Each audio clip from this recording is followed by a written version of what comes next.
川普跟习近平两个人在这个釜山达成这个协议，也说大陆不再杯葛这个美国农产品的采购，那也开放了，所以他应该跟中国达成一个更有结构性的协议，要长期的保证大豆、牛肉、杏仁这样的一个进出口，这样才能够确保美国农民的一个利益，否则这个市场是非常的浮动的。假设最大的买家一直有针对性的在杯葛你的时候，美国农民的话，他随时会有很不安全的感觉，没有办法出口的一个风险存在。最近这个美国政府关门的危机终于结束了哈，上一次是35天，这一次拖了43天，想必接下来可能会有更多天了，明年可能大家就拭目以待。但是呢，回到这个最基本的经济问题啊，美国农民现在这个你说这个期待着中国大陆要买大豆哈，但是这个跟选票有关啊，因为如果经济受到影响的话，当然就会影响到他们的投票意向啊。可是，在明年期中选举前，您觉得还会有什么样的一些未爆弹或者一些变数呢？我觉得这个美国联邦政府虽然说开门了，这个开门开到明年的1月30，对，因为它只是暂行解决方案在桌上。我们看到了，就是说至少还有8到9个拨款法案还躺在美国的国会。好，所以我们不能那么乐观，觉得说好像共和民主两党已经找到解方，准备他们明年11月3号的期中选举，还没那么快。对，好，那我觉得未来这个在期中选举之前啊，可能有几个大的观察点。第一个就是我刚刚讲的这几个8到9个拨款法案，因为这拨款法案里面，万一譬如说那些财政保守派，他们强硬要砍掉教育支出、公卫支出、社福支出。美国社会现在你知道这个状况不是那么的好啊，所以这些砍预算会导致了美国内部更大的一个争论。那到期中选举之前更不用讲，任何政治人物一定把这个各取所需拿来做对自己选民的诉求，所以这个预算的问题，还有砍到哪些项目的问题，我觉得这个是未来一个可能的未爆弹。第二个可能未爆弹就是健保。我们好像从奥巴马时代一直健保讲到现在还在健保。我现在长话短说，就是说呢，现在民主党希望说，我可不可以扩大从税的钱拿去补健保，这样子呢，大家的健保保费才能降低。可是共和党反对啊。川普要如何照顾美国国内的农民哈？因为就提到了。像之前呢，在西川会之后，其实 APEC 呢，中美之间两强达成了一个共识，就其中呢，就是包括了要买大豆哈。但现在买大豆也出现了一个变数哈，因为在西川会之后，美中双方其实都降低对对方的关税哈。不过路透社有一个最新的报道说，中国大陆对美国大豆的关税虽然下调到13%，但是呢，这个关税的税率呢，也导致了美国大豆的价格仍然是比巴西大豆的价格要高。好，所以呢，有交易员也表示说，市场上现在普遍不预期中国大陆对于美国大豆的采买会恢复需求啊。主要的原因还是那句白话，就是因为你的大豆卖得太贵了，所以买大豆现在变成了一种手段，或者说我们一种筹码哈。中方会如何在这件事情上面做决定呢？这个美国农产品是这次川普2.0大陆等于说是规划准备最完整的一步。而且他这次打击美国是美国最依赖的出口品项，就是大豆、牛肉、杏仁，这3个是美国这个就是对中国出口最大额的农产品，这3项，而且这是集中火力针对美国这个最敏感的产业来做出打击。那因此大陆它也有多元供应的来源的需求，所以它也向巴西购买大豆，向阿根廷购买大豆。它跟巴西买的大豆，让巴西呢，它的出口增加了10%，让阿根廷呢增加了21%，所以就代表大陆它对于多元供应农产品，它已经做好了一个这样布局，所以让它的全球供应链呢能够多元化，降低对美国依赖，同时让美国的农民来承受这个市场所遭受的损失。对，这就是它一个精准打击的。那再加上现在农民的那些成本也上升了，像化学肥料啊、劳力啊、设备。这些都一直在提升，它的价格在提升，而且市场也在流失，所以对美国的农民来讲，目前真的是一个非常考验的一个时候。所以现在对美国政府来讲哈，尤其特别川普想要帮美国农民啊，但陆老师您看，因为我们刚刚讲说中国大陆现在有议价能力啊，因为你跟同样的比巴西、比阿根廷，那除非你告诉我美国的大豆确实比阿根廷、比巴西要便宜，那我才愿意买啊，不是吗？对，所以美国在这方面可能要寻求也是一样多元出口，你不能只出口给中国。虽然中国是目前全世界最大的大豆的买家，但是你还是要跟印度啊、东南亚或中东市场来寻求一个出口你大豆的一个市场的一个需求嘛。那当然，另外一方面，这次川普跟习近平两个人在这个釜山达成这个协议，也说大陆不再杯葛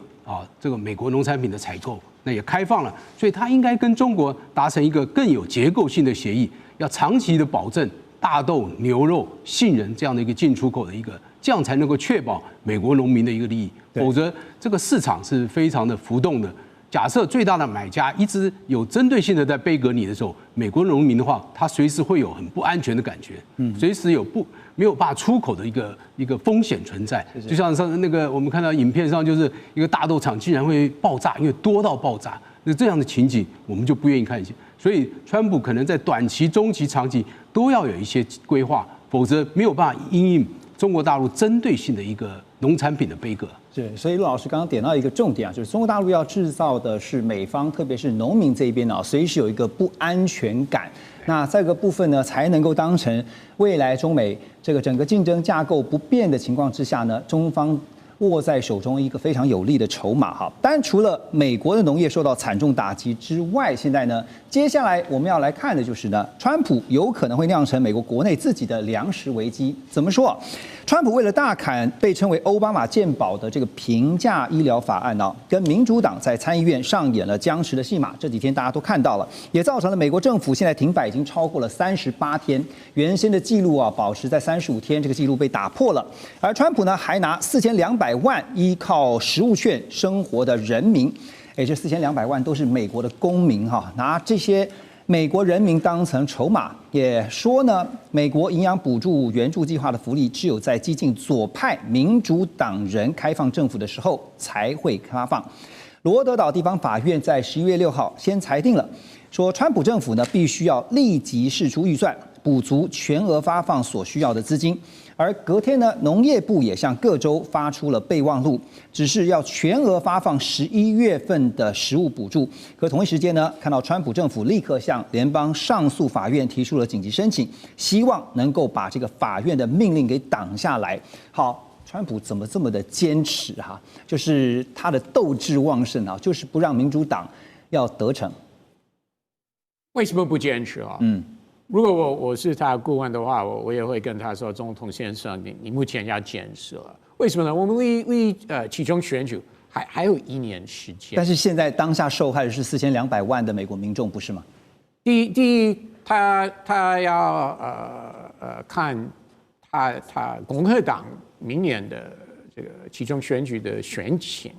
那说实在，大部分的众议院选区不是摇摆区了，只有几个选区会算是摇摆区了，所以有固定200多个选区，一定不管怎么样会投给共和党的众议员候选人，所以他真的是不用那么担心选举。所以其中选举因为还没到的关系，不需要这么急切的。还有另外要看。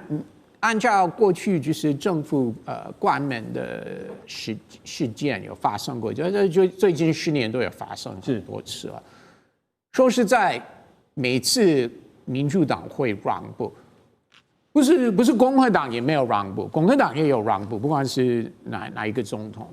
小布希或川普 EDLA 总统也有让步，对，但是民主党早晚会让步。所以总统为什么要那么急让步？他可以等等看民主党会提出什么样的让步的方案，那他就可以算那我也要不要让步？但是不用这么早。为什么要这么早？我跟你说啊，现在离其中选举1年时间，选民不会记得这件事情。OK， 所以因为还没到选举，还没到那个关键时刻，所以现在不管是共和党也好，民主党也好，反正是继续演到还没到最后一幕嘛。等到最后一幕的时候，一定会有一个妥协。你的意思是这样？一定会妥协。OK， 民主党一定会妥协。那等他们妥协，那总统也就可以妥协。那另外他也要让他的支持者认为，他不会 tackle， 因为最近很多人批评他说他会 tackle，变成他的代名词。他有强硬的政策，不管是外交政策、内政政策，但是他最后会妥协。所以因为最近有这种批评，他这次尤其是在民主党面前，他千万不会让民主党认为他们有拿到一个好大的胜利。对，所以从政治的算法来分析啊，一定要先等民主党来妥协，他才会妥协。OK， 所以Ross 刚刚讲了一个大白话，委员他点到了，因为选举还没接近啊，所以呢，4200万这些就算在饥饿的话，关我什么事情哈？美国民主制度到底出现了什么样的大问题呢？从这一件事情上面来看，我觉得第一个是政党对立实在是有够严重。在美国历史上，政党之间的斗争并不是没有，甚至每天都在进行。那像这次这样斗争到政府停摆38天，而且我相信这个还会持续下去，没有那么快解决，搞不好50天甚至60天，搞不好都有可能。那这种对立，政党的对立会延伸到很多的层面，那就是内耗嘛，这就是内耗。对，所以我认为这个就是这个美国社会的一个很大的问题。第二个，当然，其实某种程度来讲，川普上来以后，美国族群对立的现象是变严重的。他所谓的要让美国再次伟大，那里面其实所隐含是让美国的白人再一次伟大。那支持川普的人，其实就是中低收入的白人，所以他是他们的代言人。这种族群问题当然有。刚刚讲到南非的问题，川普讲说美国这个南非的白人这个被杀，他也用了 genocide， 就是这个好像种族灭绝、种族屠杀，没有这回事啦。南非的治安是非常差，我有好几个朋友都在南非做生意。南非的生意是非常差的，他们出去进出都要带持枪的武装保镖的啦，所以没有特别针对这个南非的白人来进行屠杀，没有这一回事啦。这个美国自己都这个很多的这个作家都出来讲这样的话嘛。可是你看，川普特别讲说，美国的白人，美国这一阵子是反对移民的哦，可是针对南非的白人。他说：“你们可以从用难民的身份移民来美国来定居啊，提出申请就对呀。所以这有白人的问题。你看这次的纽约市长的选举里面，你去想想看看，白人有很多是支持现在当选的，这位市长是，可是更多的是很多的黑人、少数族群的主裔，当然包括很多犹太人，是支持当选的这位的这位市长的，所以有足球问题过来一个其实很严重的一个问题是通膨啦。你知道，川普有一个非常强烈支持他的，叫做 Marjorie Greene， 她是乔治亚州选出来一位女性的众议员，她是这个美国所谓的 MEGA 的强力的支持的川普的最挺川普的那样的一个人，挺到出汁的这样的一个人。可是你看这次最近他就对川普有很多的批评。那他这次就出来讲话，就大概昨天嘛接受访问，他就出来讲了。他说他用一个叫 affordability， 这个字是什么？就是说你有没有，你可不可以负担得起？能不能 afford？ 你可以买的，你可以 afford 嘛，对不对？所以这个问题就是说，为什么会这个会出现这个问题呢？他先讲，他说我是去买东西的。我是到市场比如说杂货店之类的去买东西的人，有没有通货膨胀，东西有没有变贵，我是知道的。民众最有感，对，没错。所以这一次为什么美国不仅在这个共和党在纽约输了，纽约市的市长选举输了，维吉尼亚州州长输了，对，还有这个 New Jersey 这个纽泽西的州长也输了，很重要一个字就是。人家的通货膨胀造成很多人生活的困难。对，所以这次其实在这个选举结果之后，其实当然有一些分析认为说，这会不会对共和党来讲是一个警讯？但我们要更担心，或者说更 foresee 预测到的一个是美国内部会不会因为这些我们刚刚所讨论到、所分析到的这些问题，引发更多的社会问题。现在就看什么时候是沸点，还有什么会成为引爆的 trigger。马上回来。金融时报就引用了美国联邦劳工统计局的最新数据啊，说到8月为止的这6个月之内，像是音响设备的价格上涨14%啊，服装上涨8%，另外硬体跟附属设备涨了5%。那这些产品呢，大部分都是依赖进口的。而全美零售联盟首席经济学者也表示说呢，过去2年来，商业产品通膨率一直都维持在0的上下，但现在开始看到产品通膨升高的趋势。还有一位专家是花旗首席全球经济学者哈，他估计他说呢，美国消费者大约因为这个关税来来回回这个只负担了这个关税30%到40%，那另外的2/3呢是由企业来负担，但是未来几个月恐怕消费者的承担比率要提高到60%了。好，现在这个又来了所以我想说，什么关税大战又要打了因为2.0这个。川普2.0以来呢，你可以发现其实呢来来回回，先前的喊话竟然喊到了都超过100%，那现在又来了这个100%又回来了。所以呢，我要问倩姐的是说，如果真的川普就是执意这么做，当然现在我们也知道，他就刚讲说变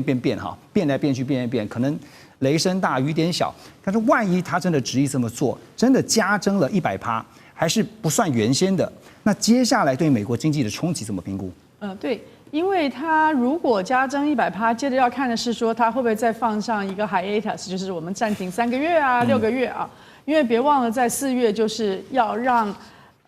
从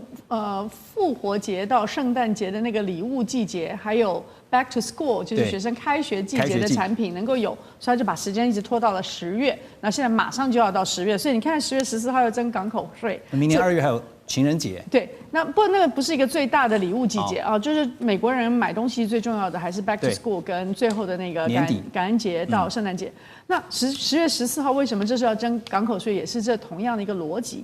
那我记得我们一开头看到它关税的时候呢，很多的人都在预期它一个很快的通膨影响，到现在为止并没有那么影响清楚。那可是到现在为止，数字已经出来，就是说，当他一开头做这个关税的时候，虽然他告诉大家说，我们已经收了这么多，要来补贴大豆农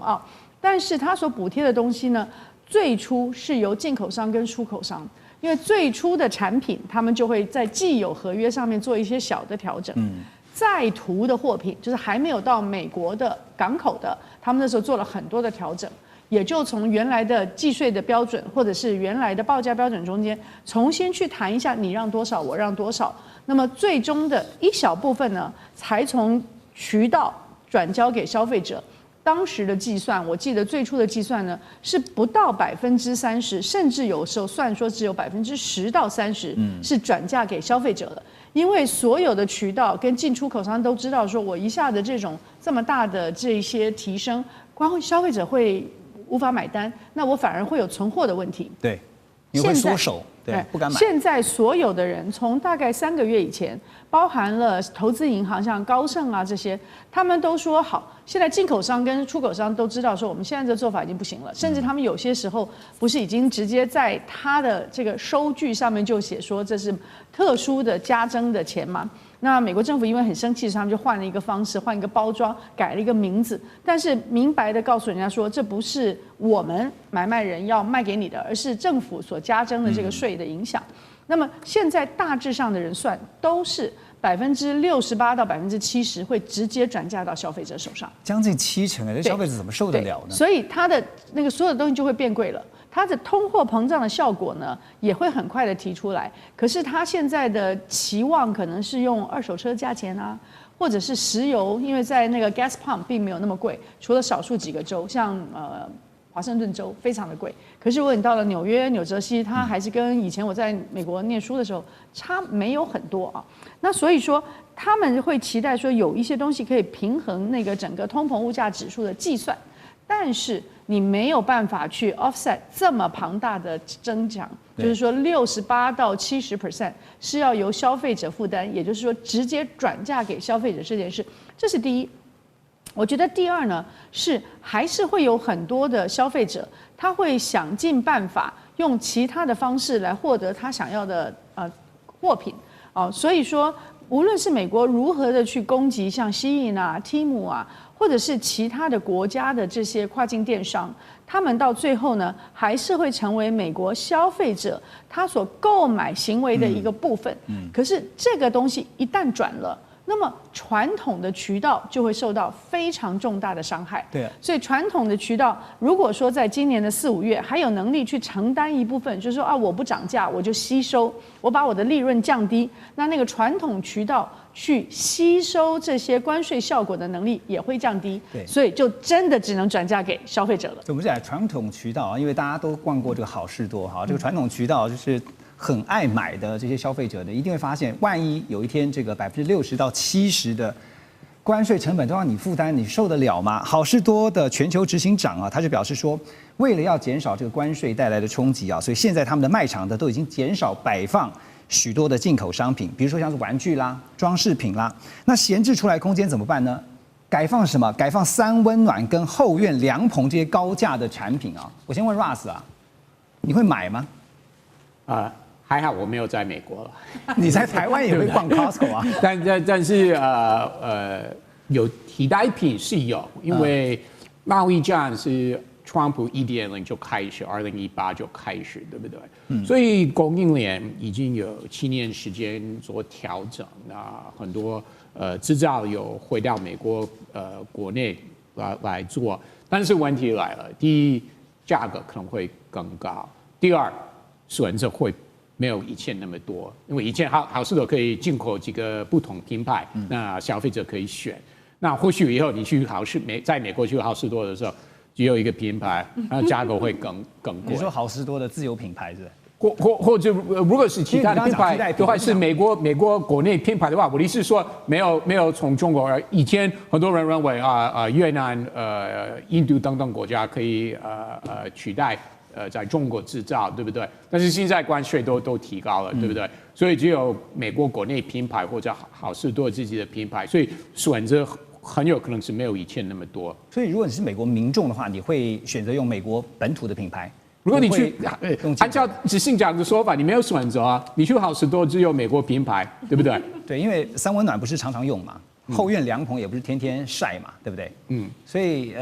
那我问啊，另外一个就是说，现在就连服务业都可能会要面临到通膨的这样的一个挑战啊，因为这个芝加哥联邦储备银行的总裁哈，他就担心一件事情，他说连服务业通膨都可能会上升，所以这代表的是一个连锁的冲击，可能会产生了吗？应该会有了，但是川普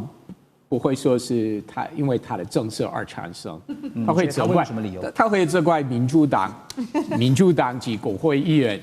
还有会责怪中国。他当然不会说是我自己错，对不对？他会责怪别人。好，但是不管如何，中美现在很担心的就是说，万一走到了这种，又是回到了这个胆小鬼的游戏哈，就是你敢这么做的话，我也敢这么做，那看最后谁就是决定要撞在一起。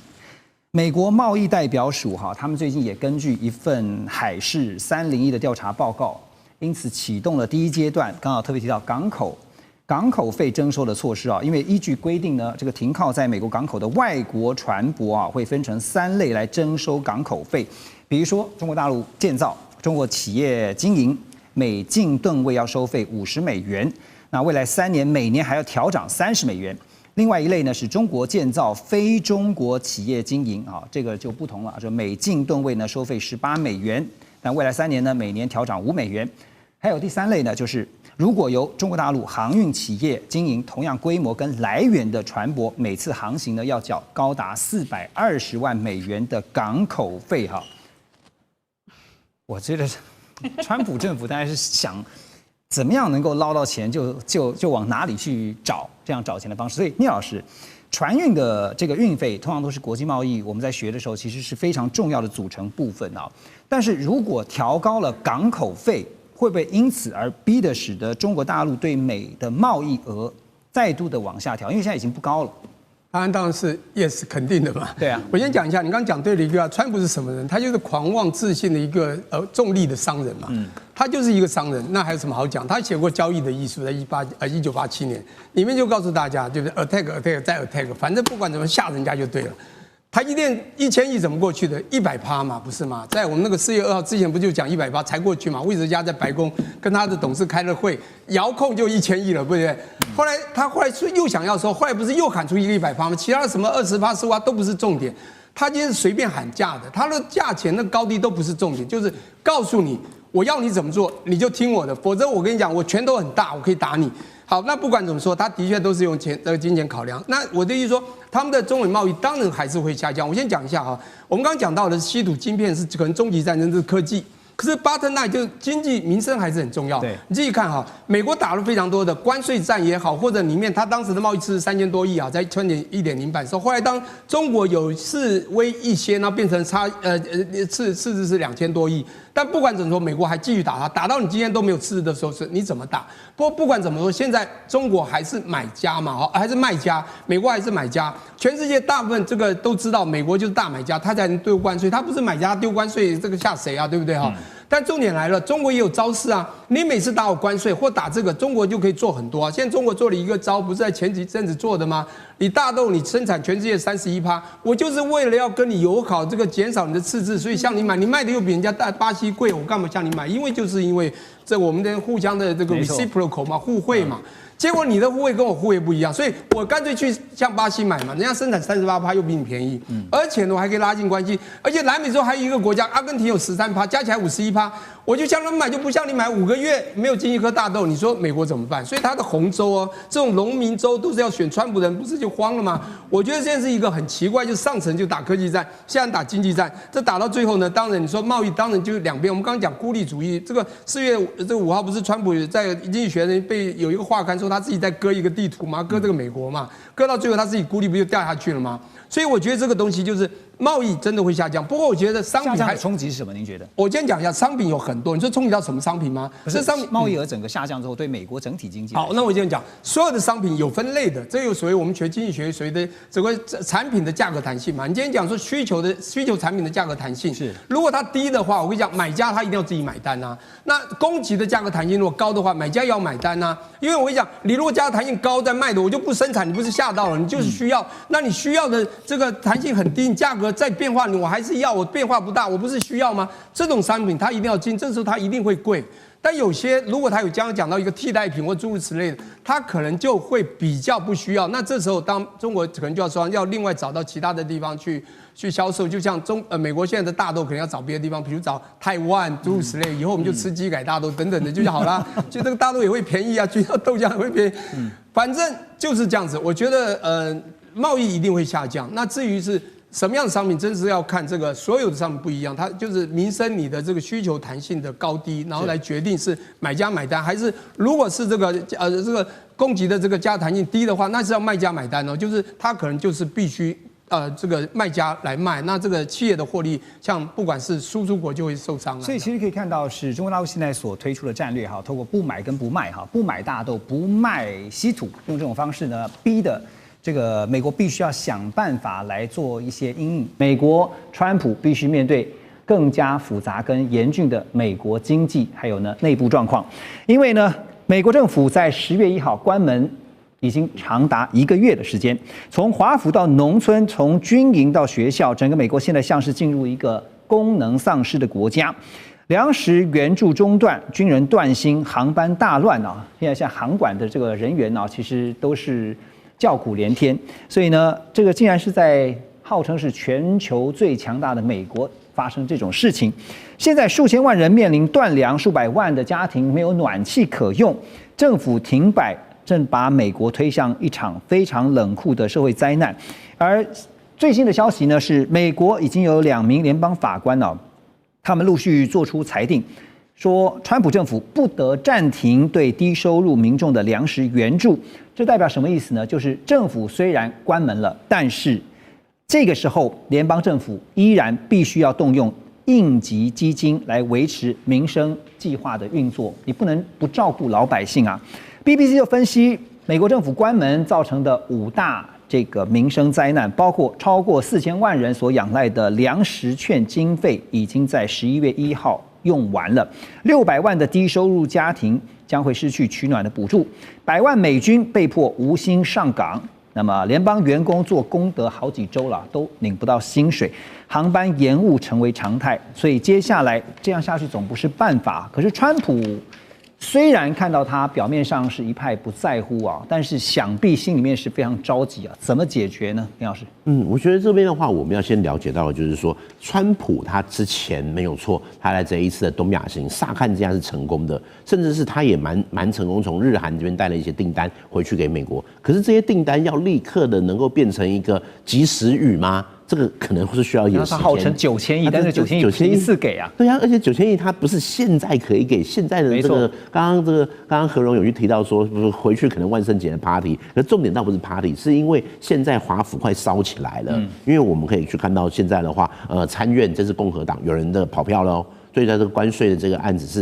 是否决的哦，是支持民主党的哦。对，更不用说在整体的一个总预算这一块，现在的联邦政府关门，它对于美国来说是一个非常大的一件事情。这个不是只是说这个什么这个航管啊，还是什么，讲难听一点，你去参观白宫都不能进去参观，因为它关门了。或者是什么垃圾啊，还是什么，就是有一些整个状况是非常糟的。那为什么会这样？今天最直接的就是今天民主党跟共和党这一边，甚至是共和党有一些人是也不满你川普。好，那为什么会这样子不满呢？对于川普来讲，最重要的还是你的民生问题没有办法去解决。因为其实我们仔细来想，川普从上任到现在，其实还不到1年，怎么感觉好像过了很多年的感觉，度日如年的感觉。可是他今天这一些美国的状况，不是今天一个川普上来就可以去改变。他是从他的一个 COVID-19 之后到这一个到之前拜登到现在整体所呈现的一个问题。那今天这一个问题其实是说，你说川普上来有办法去做这些改变吗？我个人是抱持蛮保留的一个态度啦。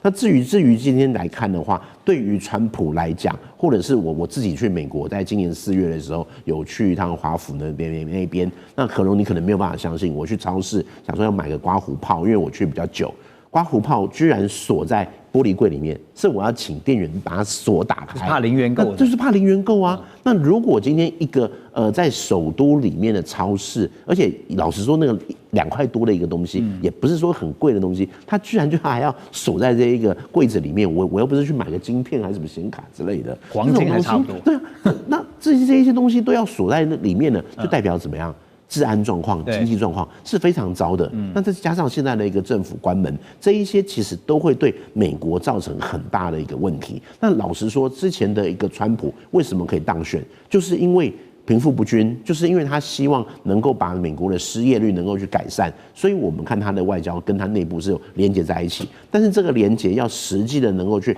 改善美国的问题吗？我个人认为可能还是会需要一段很长的时间。但是这个也给了各国在跟美国打交道的时候，可能会要去思考的就是，不是只有看当面跟川普的交易，也要想的是他最在意的内部问题会不会去干扰他，或者会去影响他的一个战略。这一块其实也是我们可以去施力的一点。就是美国的经济问题，听到川普不断在强调说用关税就能解决哈，单一工具，然后呢，关税带来的庞大收入啊，一定能够解决像美国现在面临到的一些经济窘迫的问题。可是真正关税的收入能够起到多大的效应呢？现在大家也在看。是不是真的只有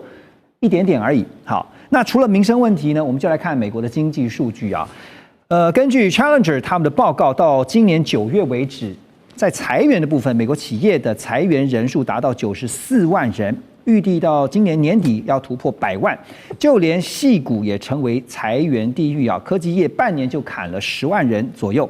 桥水基金的创办人叫 Ray Dalio， 他就更是表示说，美国有高达60%的劳动者几乎没有生产力，整体经济由最富有的1%的人在支撑运转，整个社会阶层的结构正在崩塌。好，所以现在真的是听起来是蛮吓人的，因为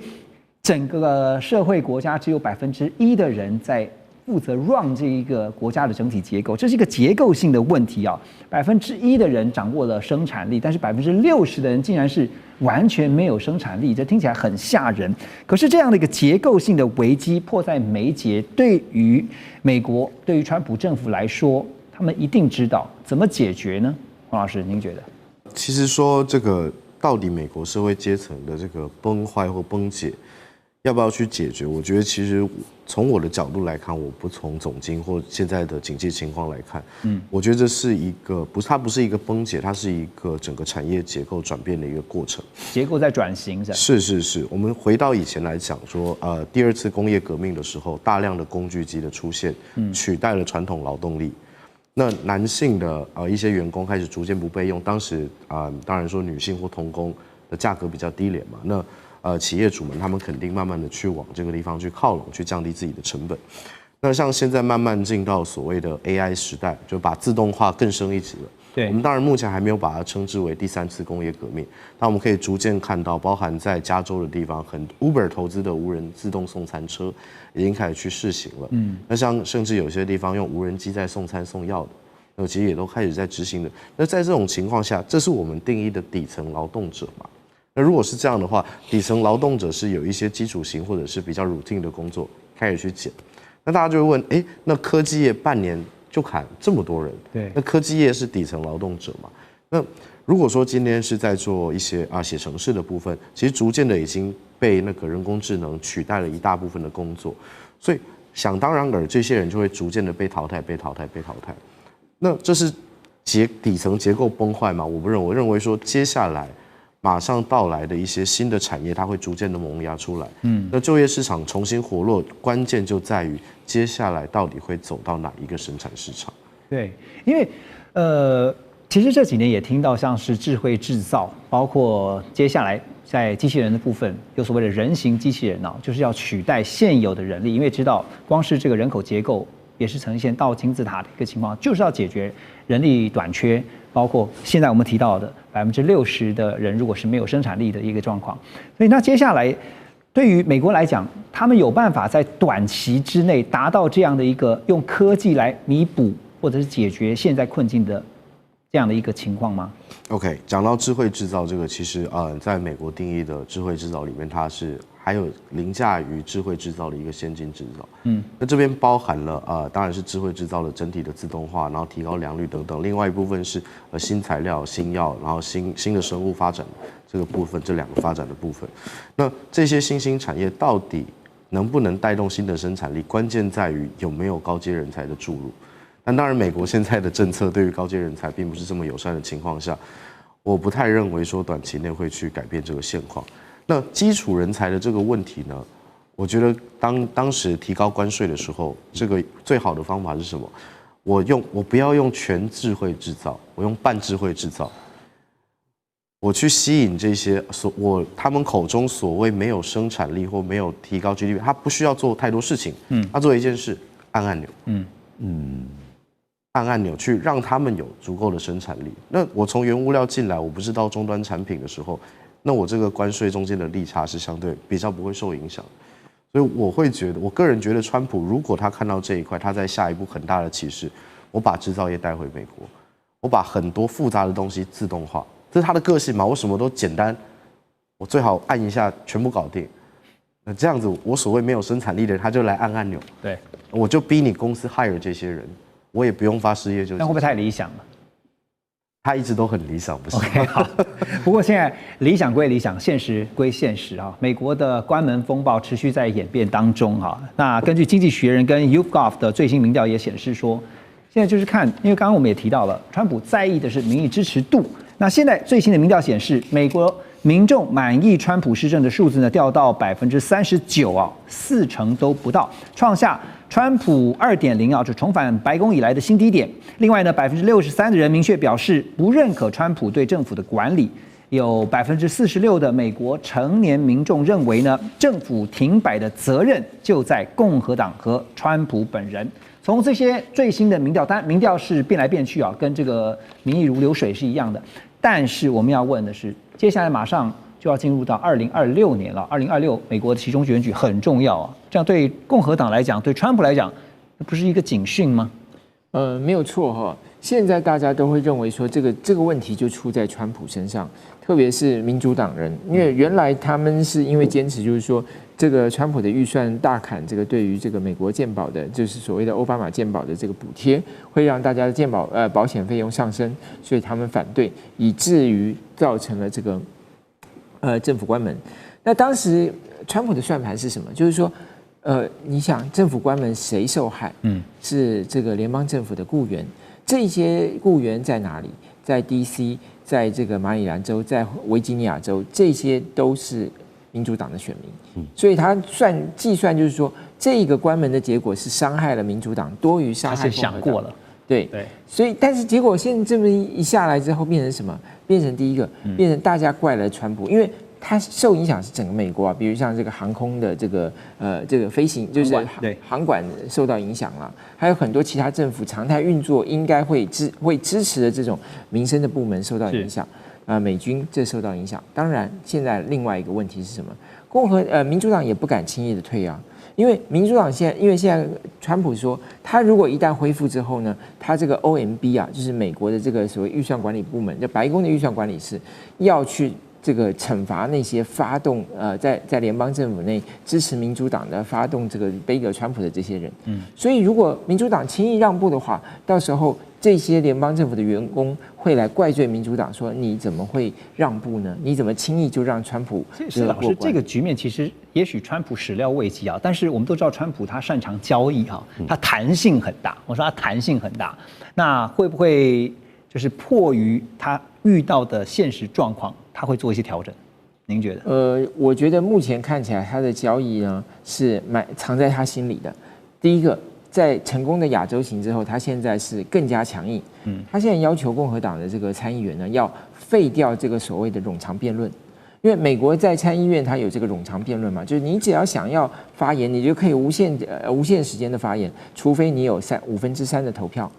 可以让它停止。那3/5就60席，所以这就保障了少数。为什么民主党没有多数却可以背革预算？就是通过参议院的这个2/5。那现在共和党的这个多数党领袖呢，他原来在竞争这个党魁的时候，竞争这个多数党领袖的时候，他就是反对废除这个条款的，所以他反对。但是在川普的旋风之下，也许他最后会让步。但是关门不能无限期一直关门下去嘛？他们有没有至少设定一个时间点？因为11月最后一个礼拜要感恩节了，起码感恩节前会不会有一个？没有错，上一次关门呢是35天，这一次已经超过30天。所以大家已经认为说，大概未来这一个礼拜可能就会结束。但是现在我想就是用这个所谓冗长辩论的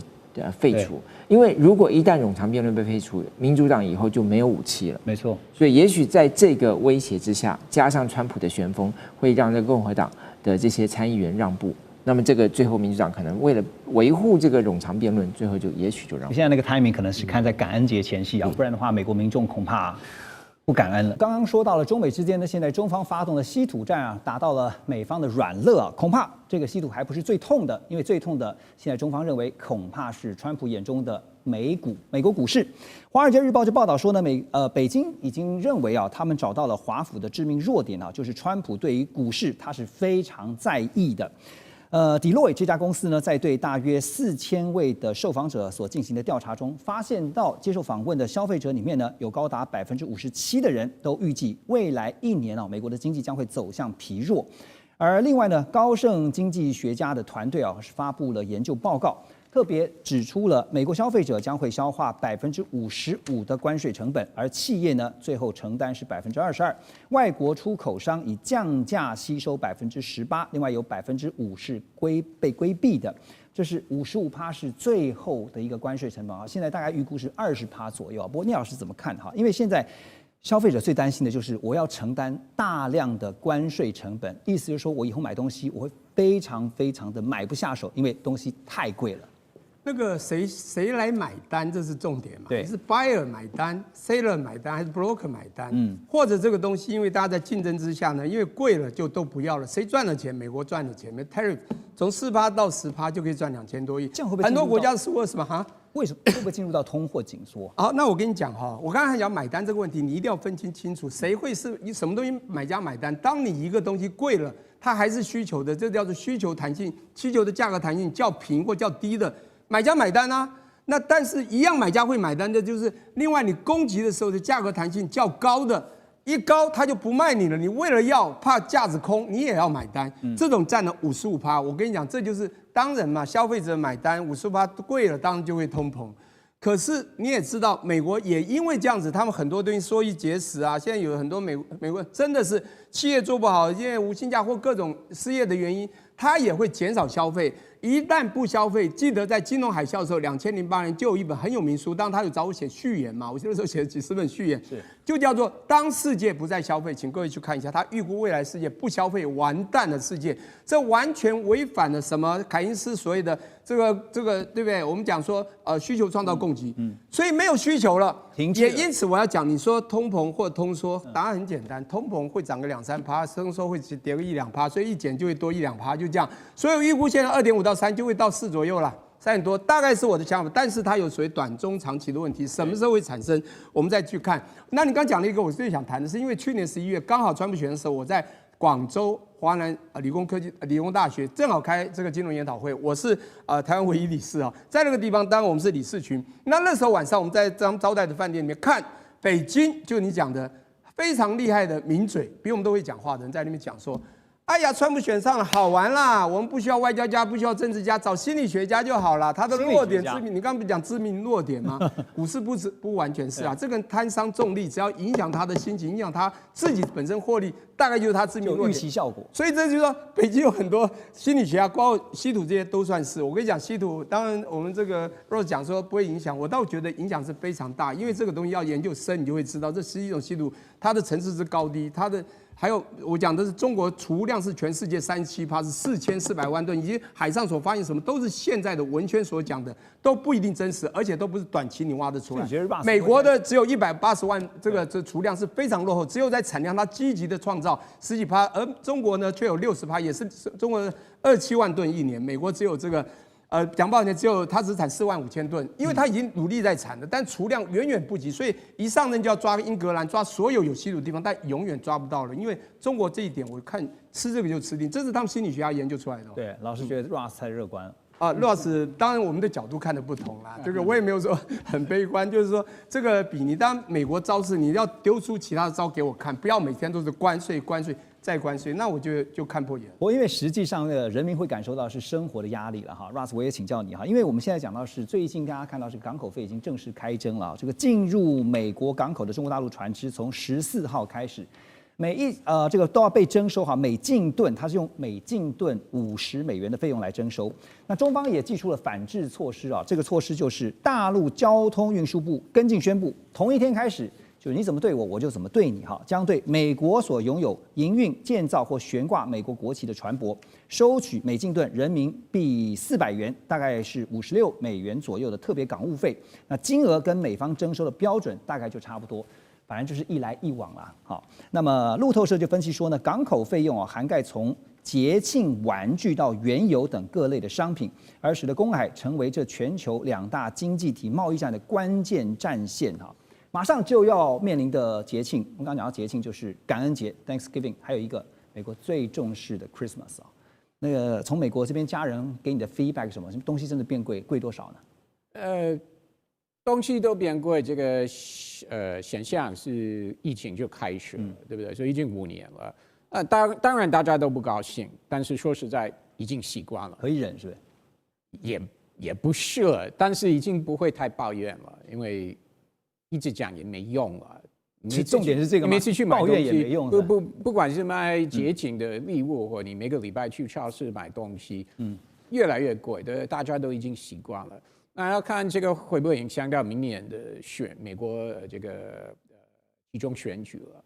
目前还不知道。消费行为有没有什么改变？你觉得？其实很多人已经开始，如果方便的话，就线上买东西，因为通常线上买东西是比较便宜。比如说你买大量一点，以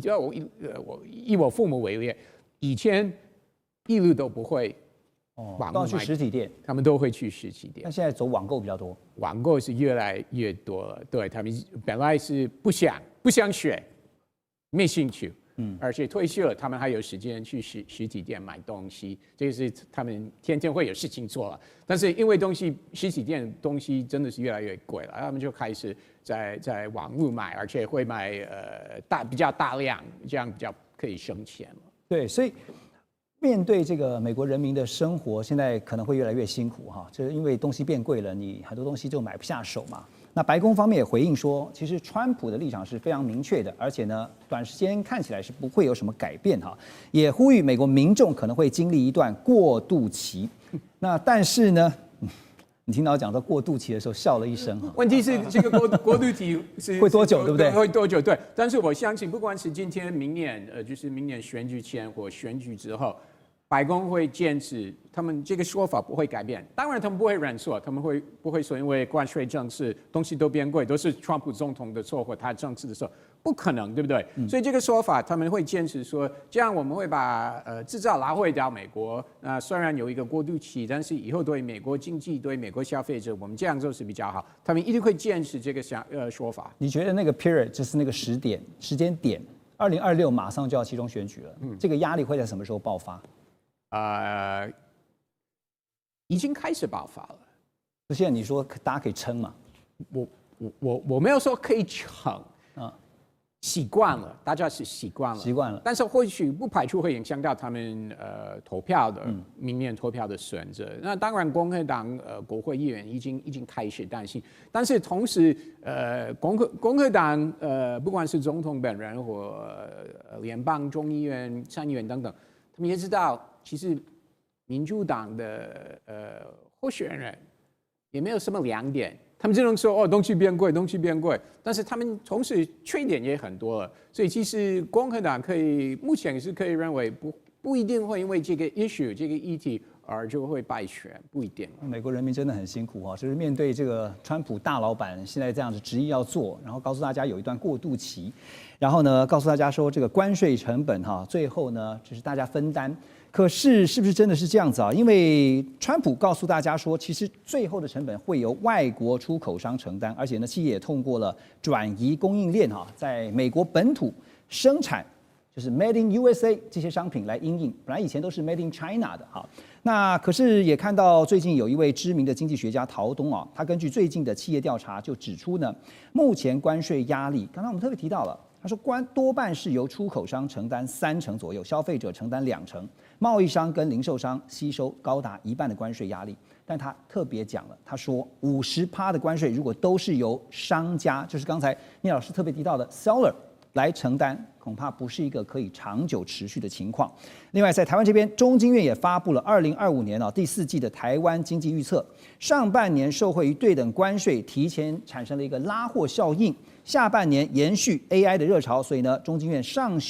他们再度上修了全年经济成长率是到5.45%。那好，两个问题第一个，怎么样观察就是美国本土生产在关税效应下之后的一个状况？张老师，第二个就是现在看起来好像台湾似乎在这个对等关税有拿到一些红利可是我们要问的还是时间问题这个红利能够维持多久？